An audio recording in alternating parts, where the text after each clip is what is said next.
You know that Keeley Companies is all about fostering the world-class culture through their incredible cultural pillars. Well, it was time to add a seventh cultural pillar, Keeley Green. Guided by the mission to raise the sustainability standards by which they design, build, operate, and live, Keeley Green is dedicated to using a holistic approach to leave a positive impact on our environment, create a future that is sustainable for generations to come. In the words of Rusty Keeley, we are just getting started. You can learn more about that just getting started mentality and all the work they do by visiting my friends at Keeley Companies online at KeeleyCompanies.com.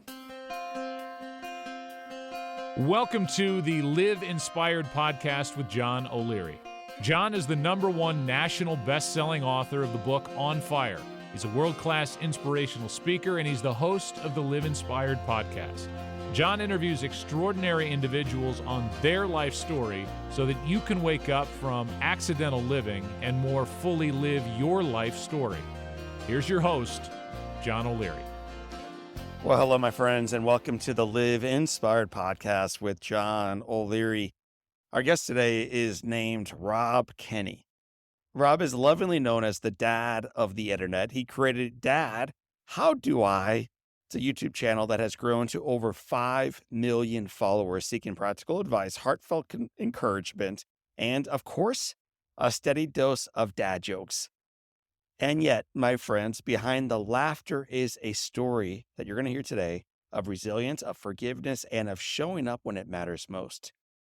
At just 14 years of age, Rob's father walked out on the family. And when you hear the story, you're going to be blown away by the family he walked out on, leaving Rob and his 7 siblings to figure out life on their own. Years later, Rob transformed that pain into purpose, using his platform to share how-to tips, hope, and inspirations for others who may be looking for a dad-like influence in their lives. It started with 1 follower, but as I mentioned, it's grown to more than 5 million today. It's incredible. Rob joins us now to share how his faith gave him strength, how forgiving his father set him free, and why his mission to serve others continues to grow. My friends, you're going to leave this conversation today with a renewed sense of hope, the courage to forgive, and maybe even the confidence to tie a tie or unclog a drain.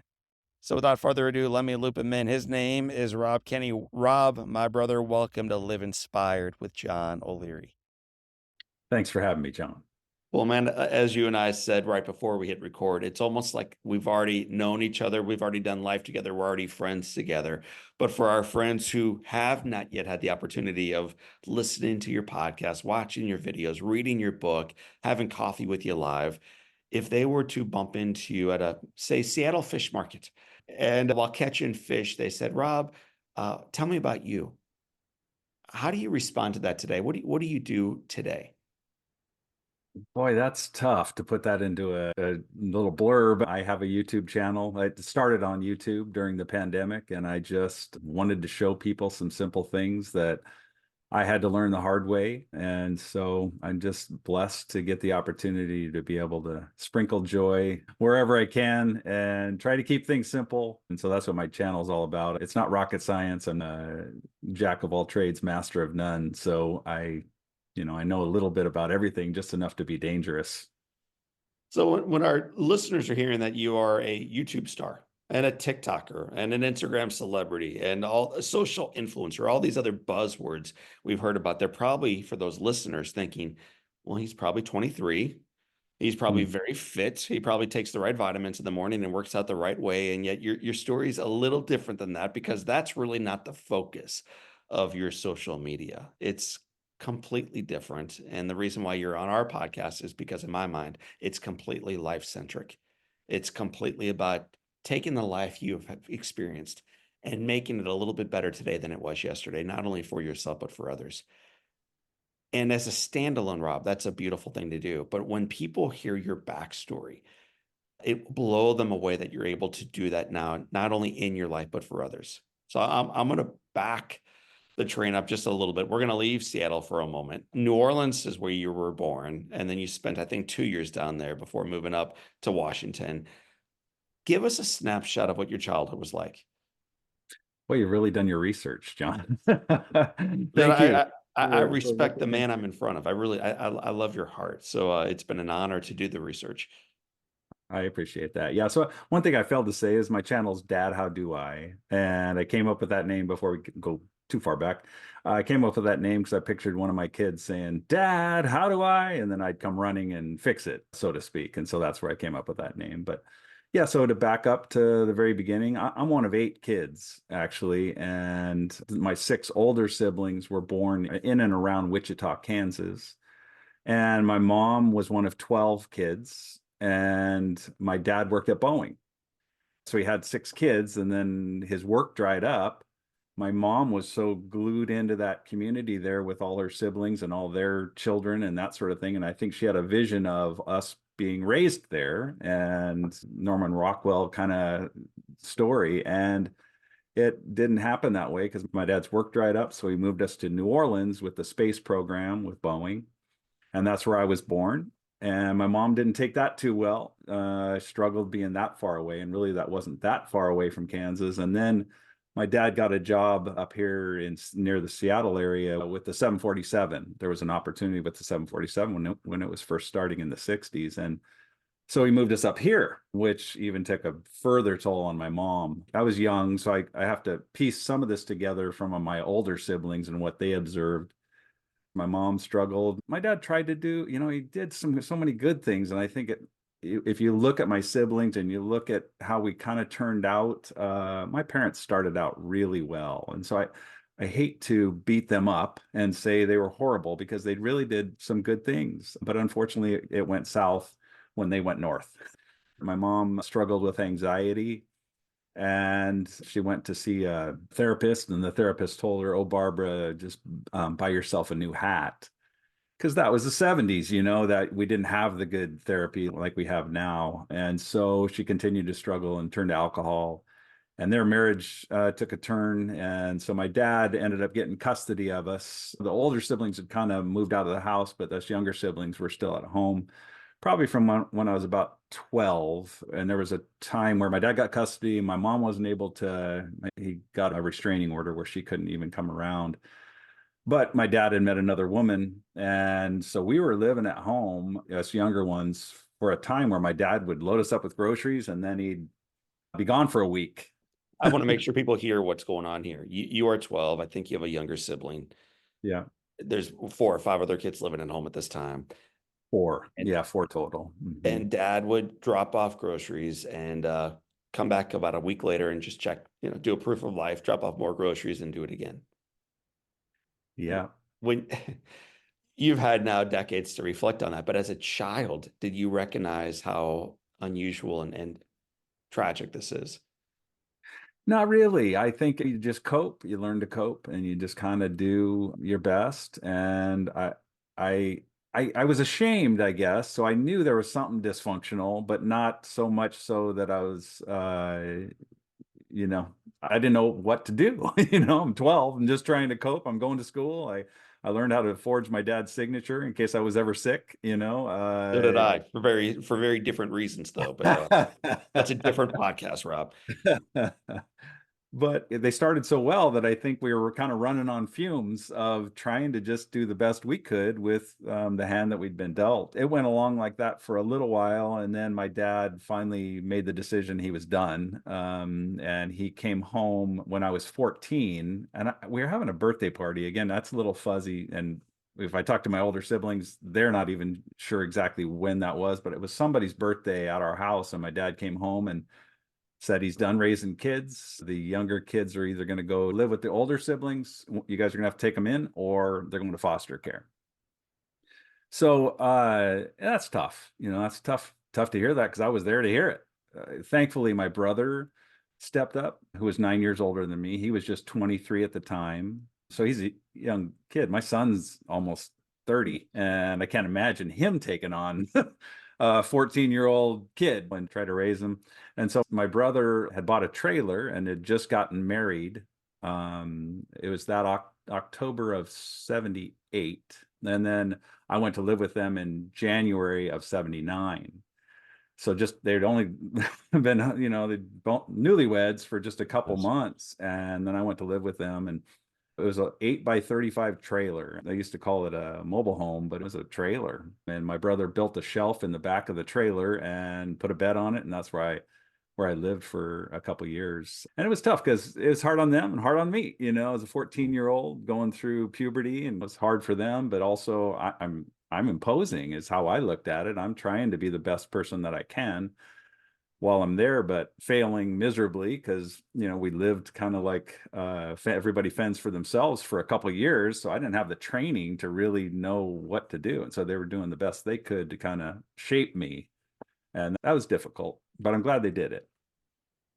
So are we, and we'll get into the we here in a moment. But was there a mentor, a coach, a teacher, a neighbor, someone, a family member who you looked up to, who kind of guided you by the hand and showed you the path forward? My brother, the one that I lived with, my brother Rick he's my hero. So it was interesting because when we were kids, when we were younger, and we'd look up to our older siblings, Rick was always kind of the model. He went off to the military, and we always looked up to him as kind of our idol, so to speak. I hate to use that term, but that was a term that we used to use at the time, where we kind of idolized Rick. And so when he stepped in and took me in, he wasn't perfect by any means, but he was solid, and he was compassionate, empathetic, trying to help guide me because he knew, but he was also struggling too because of everything that had gone on, right? He was just a young man himself, but it was him. I've clung to him even to this day. We're best friends, and we talk about everything and anything deep. So I'm grateful for his guidance in my life. So man, this 14-year-old and then 15-year-old kid living on a shelf in a trailer with his young brother and his young wife. What was your dream for your life as you're looking ahead? What did you want to become? I actually wanted to be a football player. That was kind of a big dream of mine, was to play football. And I played in high school, and I was pretty good. And then, that kind of, I set that aside because I really didn't know what I was doing. And I share that in my book of, I went to play at a university. I wish I would have gone played at a JC. I would have done way better. And I think if I had guidance, like, I've got a big frame. I was 6'3". I'm shrinking, I'm 6'2". 6'3", and I was, 215, strong. I had the frame for it, and I think I had the talent for it. I just didn't have real guidance in that area. I think I could have done better, but it's okay. It worked out. I'm happy with where I am now.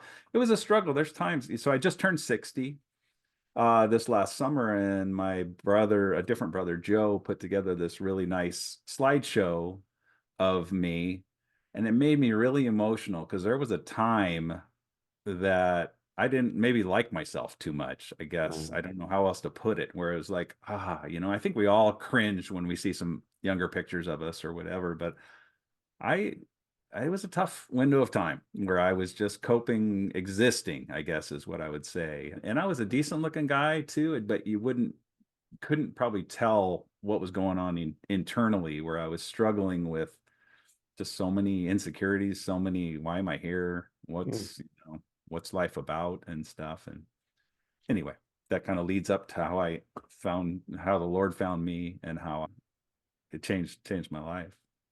Well, I was going to go there, but since you brought it up first, I'm just going to follow your lead. So the struggles you verbalized are the same ones all of us deal with quietly. All of us, certainly in our teenage years, and the vast majority of our listeners, even today. Why am I here? What is the point of all of this? Is the struggle worth it? Am I worth it? So you are wrestling with the very same questions that I and us wrestle with as well. As you begin wrestling farther down the path, what's your answer to that?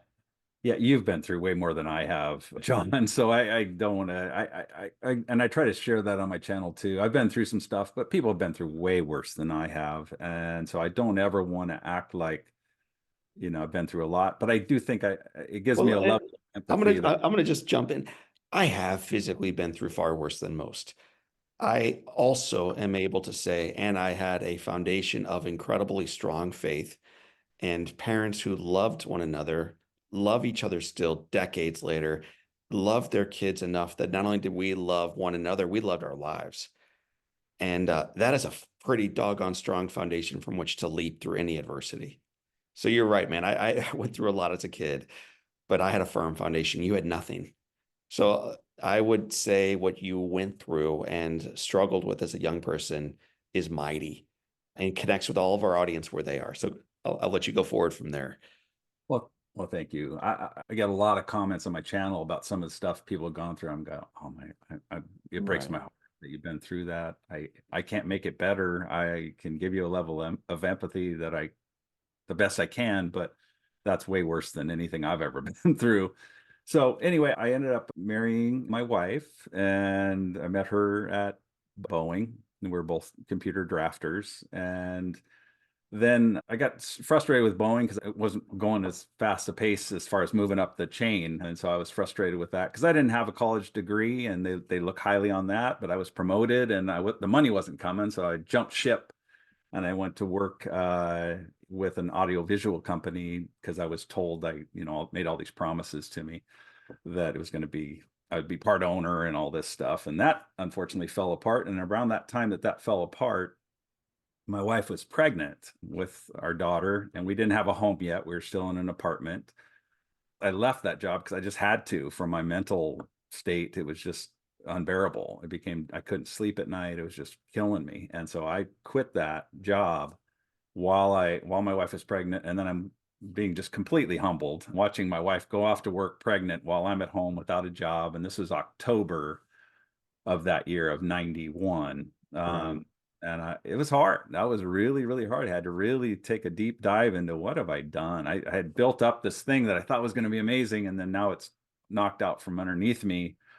And so I cried out to God. I said, from a skeptic, I was a absolute skeptic. I was raised Catholic, and then I abandoned it when I went off to college, did what I wanted, lived how I lived, used worldly wisdom to try to figure things out. And I skeptically cried out to God, and I just said, if you help me with this, I'll do whatever I can to try to understand you and learn more about you.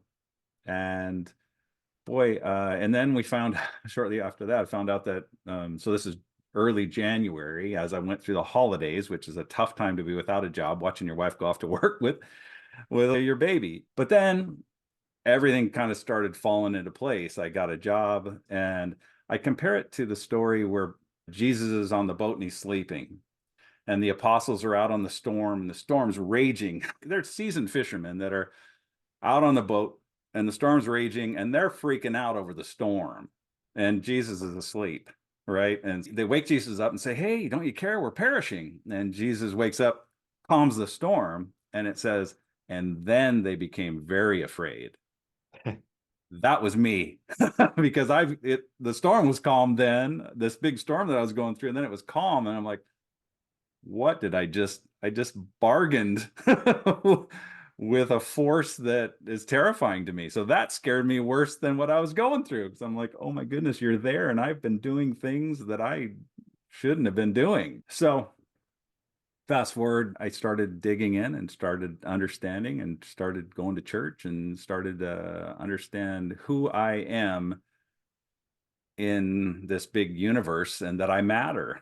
Because at Mm. the time, I just felt like I was floating along aimlessly without really any direction. And why am I here? And so I think, and I've been wanting to talk more about that on my channel. I haven't been as open on my channel. I am in podcast interviews and give God the glory, because I'd be a fool if I sat here and said, look at me, I'm Yeah. amazing. I'm being used kind of like you have shared, why me? Why am I getting this blessing of being able to inspire people and encourage people? I'm not that smart. God has given me this platform to be able to encourage people. And I'm humbled every day. When I spend my alone time in the morning with the Lord, I'm like, I just don't want to stumble, Lord. I don't want to blow it, just allow me to do what it is you would have me to do and consume me, so that I don't get caught up in this selfish trap of wanting it to be about me. That scares me. It's a beautiful answer, and it stokes more questions. So I'm going to begin with your wife, because most of us become the husband we saw in our dad or the wife we saw in our mom. it's very difficult to then imagine what it could look like to be different than that because you never witnessed that firsthand. So you witnessed a broken relationship at home and it went completely sideways, and eventually you're orphaned and left, hey, to your own devices. Good luck to you. When you said, honey, I think we should get married, like what kind of husband were you imagine being? I didn't know, John. I wish I was smarter than that. I think at the time I was like, well, this is what people do around this age. They get married. That's how ignorant I was, I guess. Thankfully, my wife is strong. She's a great woman. She's been by my side, put up with my stupidity. Unfortunately, she comes from a background of a broken home too. She's one of 8 kids as well. And so she had to deal with her own trauma. And I've had to go back to my kids, I feel like, and apologize to them that they got to see some trauma growing up with some of the stuff we did. We did a great job. I think our kids are, and they're my best friends. We talk every day. My daughter calls me every morning. I had to text her this morning saying I can't talk this morning. Got an interview. And then I'm my on with son. Oprah. I mean, John, I can't talk right now. Yeah, and then I'm going to Pittsburgh this week with my son for my 60th birthday. He offered to buy me tickets to the Steelers game. I've been a Steelers fan since I was a kid and finally get to go do that. So they turned out okay in spite of us not always doing things right. I think a big part of that, raising kids, is being willing to admit that you didn't always do things right. And I think they have compassion when you are willing to admit you didn't do things right. If you try to pretend you got it all together, and I've tried to share that with people that have asked me about what are the key things in raising kids, is I think a big part of it is being willing to admit that, hey, I didn't handle that correctly and I'm sorry. You're considered the dad of the internet. I know it's not a job title you celebrate because it comes across as braggadocious, but you didn't give yourself that title. The internet did, as you now have 5 million followers who are learning from you, not just how to change a light bulb or a brake light or a flat tire, but how to lead their lives more effectively. So as you're raising first your daughter, then your son, looking back on it, what's the best thing that you gave your kids? Their faith, I would say, so that they understand in light of everything that goes on around you. I think that rock of understanding that things are temporary. I think, I have this verse that I've been working to memorize. It's from 2 Corinthians. It says, and and I'll tell you a little bit of story about this verse too. It says, therefore, we do not lose heart, even though our outward man is perishing, yet the inward man is being renewed day by day. Mm. For our light affliction, which is but for a moment, is working for us a far more exceeding and eternal weight of glory. While we do not look at the things which are seen, but at the things which are not seen. For the things which are seen are temporary, but the things which are not seen are eternal. And I think having that perspective can get you through anything. You go through stuff, it's temporary. It is temporary. And I'm 60. I've been through some stuff, but it's a temporary position. There's highs and lows too. There's amazing things, but it's temporary. I just visited the Arlington Cemetery. My son lives out near DC. You look around and man, the sea of tombstones, these are all lives that were here and they're gone. They had struggles just like you and I. They had hopes and dreams and they died at different ages, but we're all heading there. And so I think you have to at some point come to grips with the fact that what's it all about and how do I fit into that? And from my perspective, Jesus solved death. He came back and rose from the dead. And so I think it's all rooted in that. You can get into all these other arguments or whatever, or come up with different things, but has anybody conquered death? Because we're all heading there. And Jesus conquered death by rising from the dead. And if he didn't rise, we're of all men most to be pitied. But if he did rise, changes everything. Man, so I mean, we could spend the rest of the podcast talking about faith. Yeah. So we'll spend one more moment on that. Why do you think so many folks wait until the end is staring them in the face to really ask the probing questions of around, is there a God? What does that God look like? Why does faith really matter in my world? Why do we wait rather than embrace this on the front side of the journey? Yeah, that's interesting. I don't know. I think that's a question for the ages. I think it scares us, and so we just want to deny that it's going to happen to us. When if you look at, I said this in the book. Sometimes I feel like the kid in the Emperor's New Clothes that points out, hey, he has no clothes on. And then instead of getting mad at the people that have duped you, you get mad at the kid that's saying, just pointing out the obvious. That's what I feel like. It seems pretty obvious. That's where we're all heading. We should come to grips with that as early as possible, because it could change how you live your life. Mm. That's how I look at it. And I used to share that in Sunday school.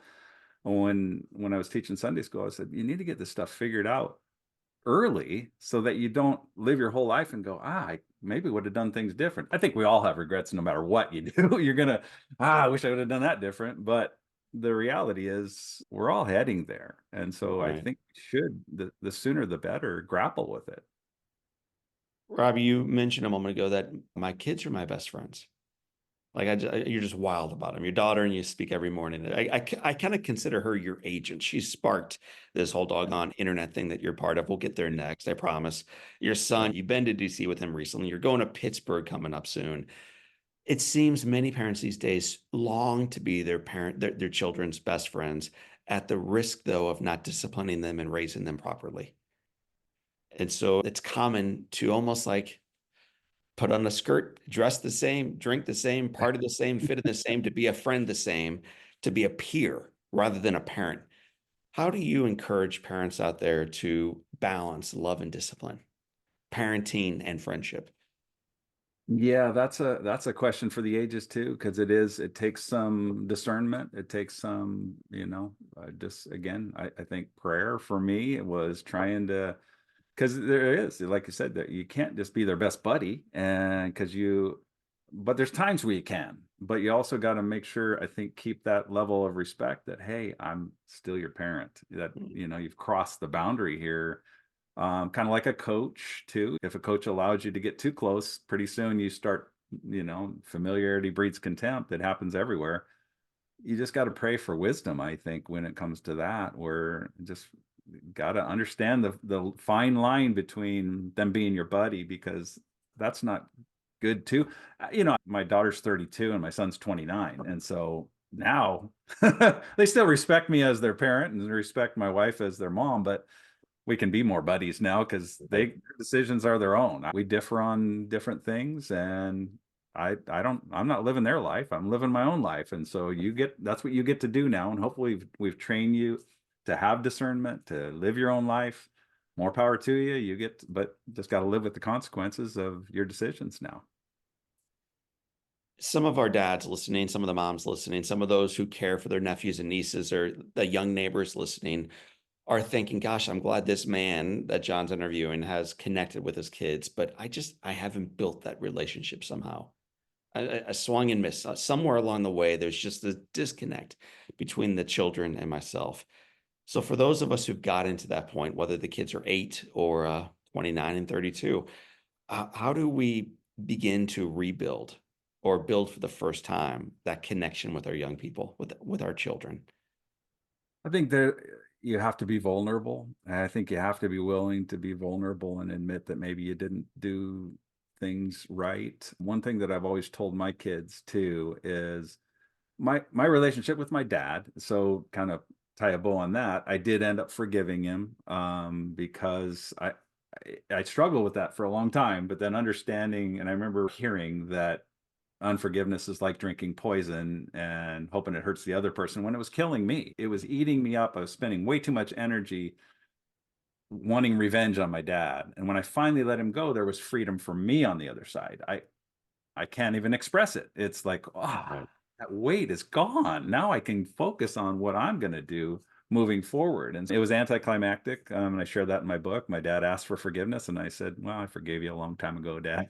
So it was just kind of, that was it. It was fine. But I share that because after that, I think my dad couldn't go deep. It was a superficial relationship until he passed away.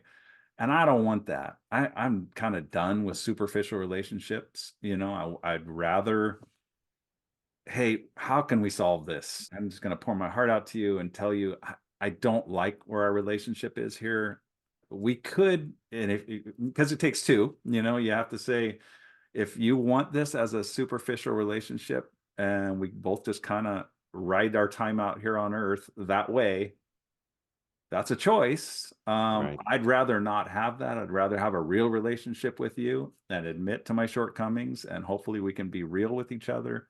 Or you can keep the superficial relationship, and there you have it. I think, it's hard. I'm not saying it's easy. No one wants to admit that they did something wrong, but I think getting real with people, and again, I think praying too. I think praying together, even to say, if the other person's willing. I don't know. I'm not going to pretend I have all the answers for that, because that's difficult, and it depends on how far you've gotten off track. If maybe you were Right. close when they're kids, because we all tend to, dote over our kids when they're little, and then as they start getting older, it's like, oh, they're getting over here and they get too far away. Then it's going to take even more prayer and you know getting more and more real, just to, hey, let's get this back on track. I want what's best for you.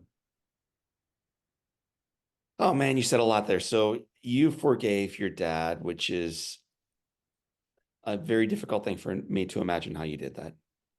And you talked about how before you did that, you were drinking poison, waiting for your dad to get sick, and you were getting sicker and sicker and sicker. And then finally, I think on a boat on a beautiful day, Yeah. uh, he sort of asked for forgiveness, but it almost was like he didn't feel like he needed to. Like he kind of thought like bygones were bygones, right? I mean, that was a long time ago, little Robbie.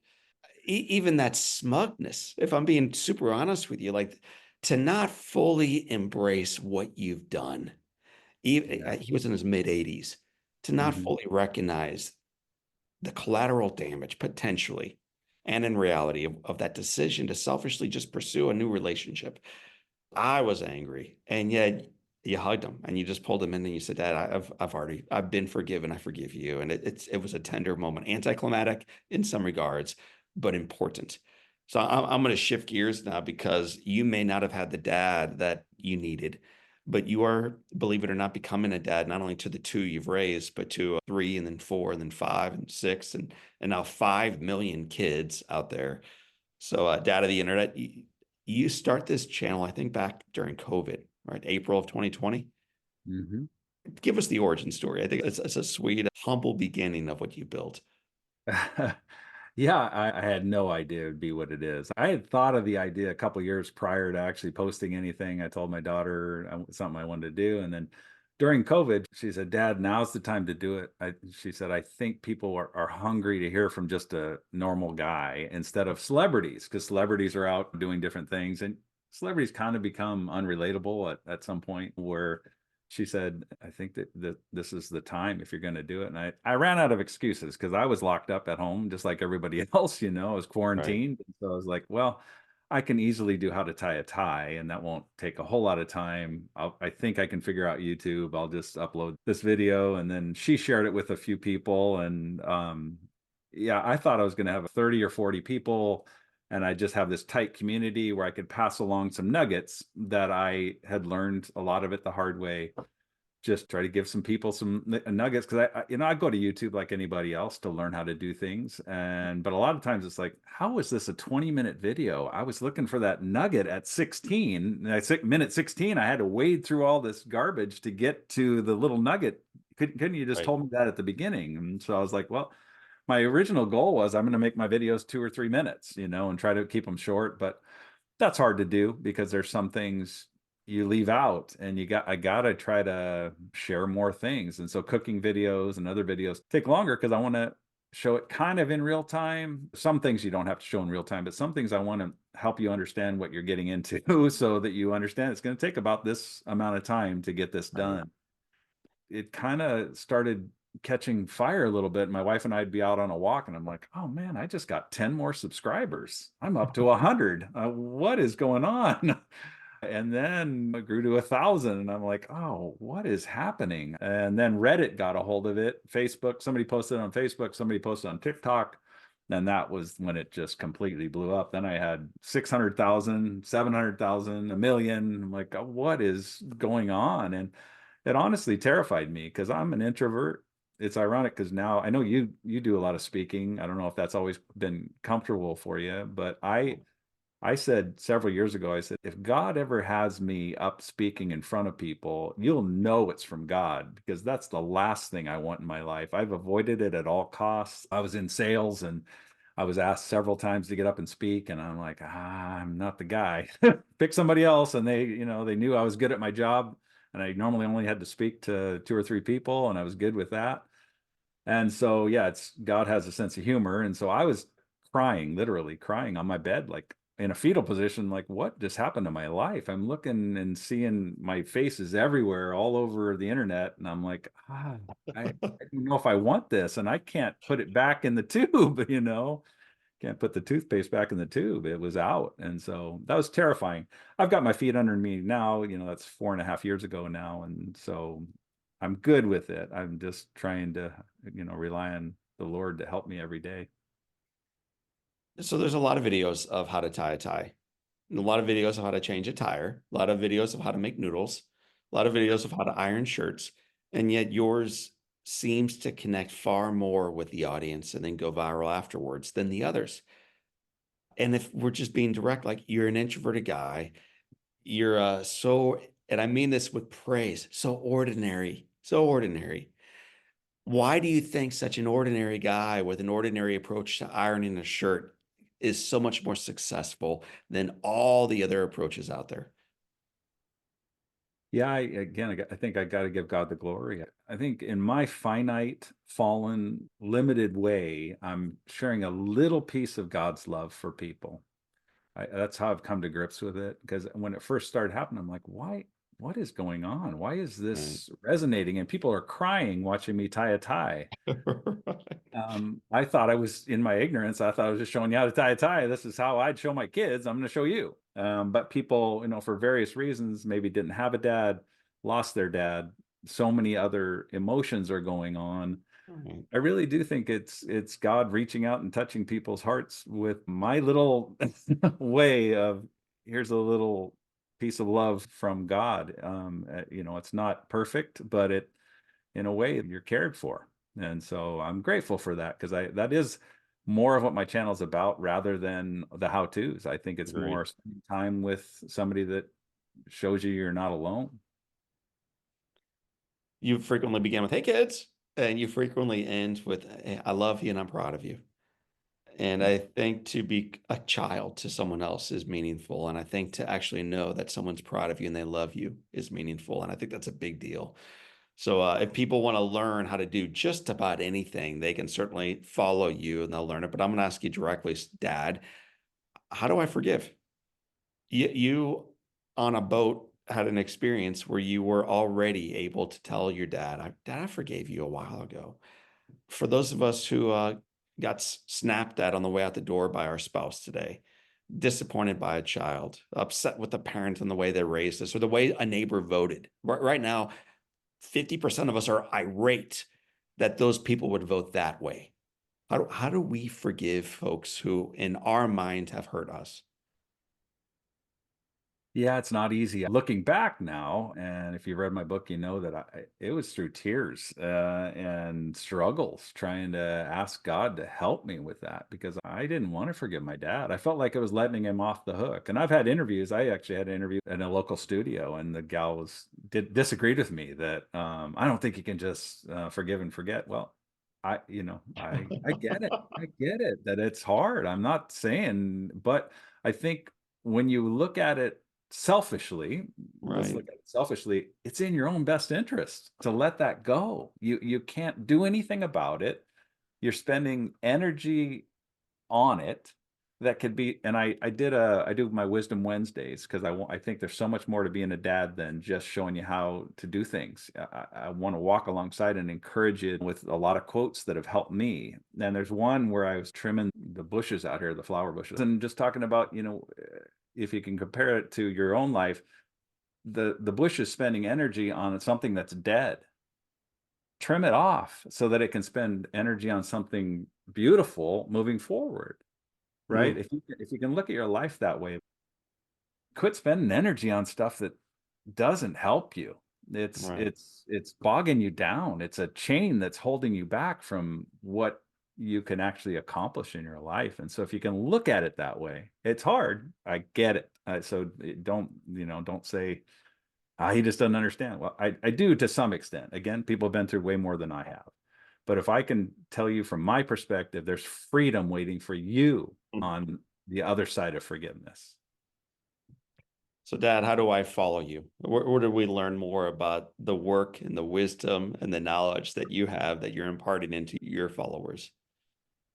Yeah, my main channel is YouTube, Dad How Do I, and I'm also on Instagram, Dad How Do I. I'm on Facebook, Dad How Do I. I'm on TikTok as the real Dad How Do I. I'm actually on there's this new site, Ganjing World, which sounds strange, but it just means clean. It's a website that's kind of like YouTube, but they try to make things clean, so there's not a lot of the garbage that you find on YouTube. So as I Dad How. haven't heard of it. I love it because there's a profound need for it. So I'll be looking you up there as well. So Yeah. we have 7 questions that tether all of our guests together, whether they have never heard of the internet or they are considered the dad of the internet. Before I move into these final 7 questions, is there a comment that you've heard from someone online, or you bumped into, I know you travel a bit now, you bumped into someone while traveling and they're like, oh my gosh, you're the guy. Can I tell you this? So is there a story that you heard from one person? I know you've received countless, but one story that you recognize, my gosh, this is so much bigger than tying a tie. The one that sticks out in my mind was this gal she emailed me and said that she unfortunately was in a really bad relationship with her boyfriend, and her boyfriend beat her, and she actually had brain damage from it. She found me and would listen to my channel, my voice, just let my voice play to give her calm as she was rehabbing through that struggle. That amazes me that it's being used in that way. I never would see that. I'm thinking I'm showing people how to tie a tie, and really just somebody wanting to just hear my voice. And I've been told my voice is calming, and that's amazing to me. I mean, there's others, of course. Like I said, I've had people say they're crying watching me tie a tie, and then I have ran into people, and I try to be gracious there too, because I'm sure you can relate. People get intimidated, and I'm like, I am just a normal guy. I don't even. Please don't put me on a pedestal. I'm not that guy. Well, I love that you receive an awful lot of love online, and you're big enough now, you receive the hate too, which is, that kind of Yeah. means you made it. When the internet shows up to hate on you, you're tying the tie wrong, you're ironing wrong, you're watering the flowers wrong, you become something, man. So congratulations to that, Rob. Let's roll into the final Live Inspired 7. The very first question is, what's been the most impactful book you've ever read? The Holiness of God. It's by R.C. Sproul. It's called The Holiness of God. And he talks about that story of Jesus being in the boat and then waking them up. And it says, and then they became very afraid because they're like, wow, who is this? And so The Holiness of God, I would say, has had the most impact. I love when someone smarter than I read scripture and explain to me what's really going on. Because if I don't have a friend next to me, I miss that second part. And I think it's a whole story about how the voice calms the ocean, Yeah. calms the water. And the reality is, yeah, that's part of it, but there's a lot more to it than that. So Right. what is one positive characteristic, one trait that you possessed as a little kid growing up in Seattle that you wish you exhibited as brilliantly today? I think I've gotten better at it, but I think the innocence of when you're a kid and we're all friends, and then we start dividing into cliques. I wish I didn't get caught up into that. I think it's sad because when we're in kindergarten up through second grade, everybody's friends. It doesn't matter who they look like or whatever. We're all buddies. We're all doing this together. And then you start getting in, and then you're told that, hey, no, you can't talk to them. They're nerdy, or they're, out of shape or whatever. It's like, what happened to that? And you do kind of come back to that, I think, as you get older, where it's like, where you should anyway. Hopefully you're not stuck in the high school years where you can't talk to that guy, and that's the cool people's table. And, I wish I wouldn't have got caught up in that, but I was dealing with so many other things at the time that I unfortunately kind of did myself. If your home caught fire and all living things are out, your wife, your kids, any animals you may have, and you have an opportunity though, Rob, of running back inside and grabbing one item, what's that one physical thing you would come racing back outside with? Well, I think you probably know by now, the Bible. The Bible, because it's God's promises to us that I constantly refer back to. And when I have doubts, I'm like, oh, that's right. You promised this. You promised it. You promised it. It's not, Rob's so great or anything. It gives me honest opinion of me and reminds me. And I've heard it said we're leaky vessels. We are leaky vessels. So we constantly need to be reminded of things because we forget. Yeah. If you could sit on a bench on a sunny Seattle day, so pick carefully, have a long conversation with anyone, living or deceased, on this gorgeous day, who would you like to be seated next to? Well, I hate to keep saying the obvious, but Jesus, I think it'd be amazing to have a conversation with Jesus. What's the best advice Jesus, R.C. Sproul, your dad, mom, a brother, or anyone else ever gave you? So the best advice you've ever received is? Especially now that I'm 60 and looking back on my life, knowing that I've got probably less life to live than what I'm not going to live to 120, I don't think. I think understanding that things are temporary. You have a window of time, and people always say, "Oh, your kids are going to grow up so fast," and you say, "Yeah, yeah, yeah." Everybody tells me that, and then they grow up fast, and you're like, "Wow, they were right. They grew up so fast. They're gone. What happened? They were here for a window of time, and if you're struggling with something, it's temporary. If things are great and everything's skipping along nice, unfortunately, that's temporary too in this life." Yeah. Going back 4 decades, this walk-on football player, Central. What advice would you give yourself at age 20? Don't go to Central. No, go to a JC. What are you doing here? This podcast has been brought to you by Central. Yeah, it was just a bad decision. I just didn't know. I don't have any regrets with it, because it taught me a lot, and I think I can share with people that there's other ways and try to get as much. One thing I learned the hard way is a lot of people pretend to be experts, where they're like, "Oh no, you shouldn't do that. You should do this," and they speak with such authority. I'm like, "Oh, Right. okay." You seem so confident, and it's like, I wish I would have done a little more research. That if you want to be a fireman or if you want to be a teacher, talk to a teacher, because a Right. teacher will tell you how to be a teacher, or talk to somebody that's been there and kind of help you get the roadmap instead of somebody that thinks they know everything. Dave Ramsey's been on our podcast a couple times, and he likes to say, why do we take advice from broke people on finances? It's true. Your neighbors are upside down on their mortgage. They've got 3 cars they can't afford. They have saved nothing for retirement, and they're giving you advice on where to go on vacation and what to spend and how to put it on the card. And I think many of us take advice from some of the least appropriate sources. So I think your advice of saying, man, I think we should lean into people who have wisdom to share in that space. I think it's one of Right. the reasons why they lean into you, Dad, and why they ask you questions of how to do things more effectively. So the seventh and final question of the Live Inspired 7 is this. It has been said that all great people can have their lives summed up in one sentence. Rob Kenney, how would you like yours to read? I tried to please God the best I could. That would be it. I think pleasing people is difficult because it's a moving target. And I think doing the best to please the Lord, I think, gives me a foundation to be able to have peace with the fact that not everybody's going to like me. There's a quote by Kurt Cobain that said, "I'd rather be hated for who I am than loved for who I'm not." So if people don't like me, I just have to be okay with that, because you're not going to please everybody. And, there's just going to be people that are going to be upset with you or not like you or whatever. Well, I'm not accountable for you and you're not accountable for me. I'm just trying to do the best with the talents and the gifts that God's given me. And striving to please God, Rob Kenney pleased not only his God, but raised 2 amazing kids, and then ultimately became a father to the internet. 5 million followers, 5 million people who look up to you and are better because of it, man. Make it 5,000,001. So, Rob, I'm grateful for the time today. I'm grateful for your wild story. I'm grateful for your forgiveness, for your faith, for your love, and for your example to the rest of us today.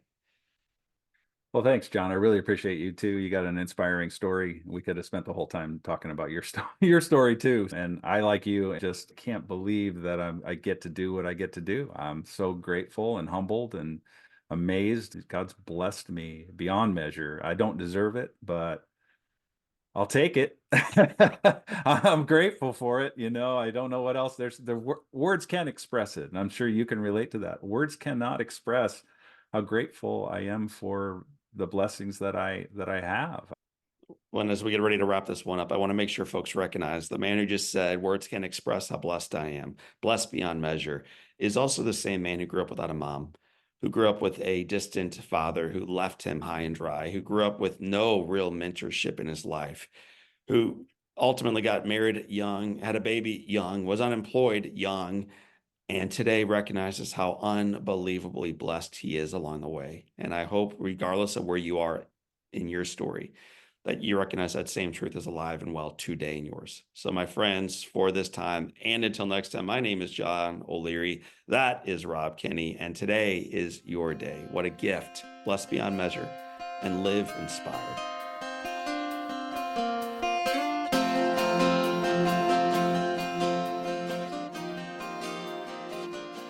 Well, my friends, the dad of the internet, his name is Rob Kenney, left us with a powerful reminder. We are leaky vessels. We constantly need to be reminded of the things that we sometimes forget. Today, let this be a reminder that you matter, that the headwinds we face may be real, but that the foundation is firm and that the best is yet to come. If Rob's story of showing up for others today and reminding them that they are not alone resonated with you, I think you'll love my conversation with Becky James Hatter, former president and CEO of Big Brothers Big Sisters of Eastern Missouri. For more than 3 decades, Becky has seen how positive relationships can transform not just a child's life, but their mentor's life. And not just the two of their lives, but the entire community as well. Like Rob, Becky believes in the power of pouring love and wisdom and support into the next generation. Becky also is a friend of mine that I look up to and that I sincerely love. You can listen to the Becky James Hatter on the Live Inspired Podcast, episode 59, or by cruising with me right now over to johnolearyinspires.com/podcast. I'll have a link for you in the show notes of this episode. Well, family, friends, brothers, and sisters, I want to thank you for tuning into this week's episode. And until next week's, my name is John O'Leary. Today is your day. What a gift it is. Live inspired.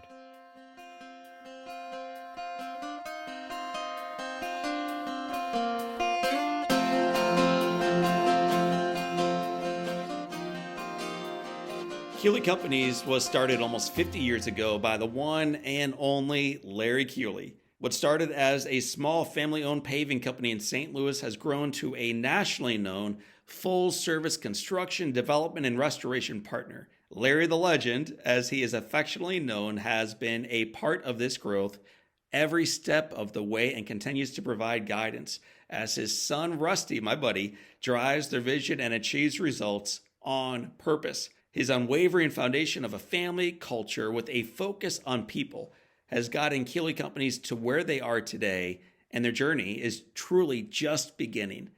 To learn more about Larry the Legend and Keeley Companies, check them out at KeeleyCompanies.com.